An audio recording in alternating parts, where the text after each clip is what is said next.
ஒரு அழகான காலை. கிராமத்தில் ஓரமாக ஒரு சிறிய பள்ளி இருக்கிறது.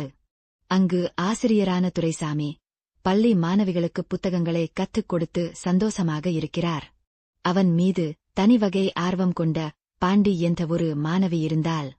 பாண்டி துரைசாமியின் கல்வி முறையை மிகவும் விரும்பி அவன் பாடத்தை அற்புதமாக புரிந்து கொண்டாள். ஆனால் அவளுக்கு மனதில் ஒரு விஷயம் இருந்தது. அவளுடைய தியானம் துரைசாமி மீது மாறி அவளுக்குச் சொல்ல முடியாத ஒரு காதல் தோன்றியது.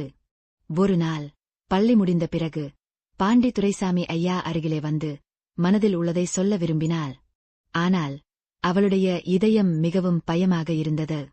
கடைசியில் அவள் மோனம் என்கிற சிகரமுடைந்து நன்றி ஐயா என்ற வார்த்தையை மட்டும் கூறினாள். துரைசாமி அவளின் கண்களைப் பார்த்து, அடுத்த படி எப்போ என்று கேட்டான். பாண்டி சிரித்துக்கொண்டே, எப்போதும் உங்களோடு என்று சொல்லி பள்ளி செல்லும் பாதையில் நீங்கிவிட்டாள். நினைவு குறிப்பு: சில சமயங்களில் காதல் மௌனமாக இருக்கிறது, சிறிய செயல்களே அதிகமாக பேசுகிறது.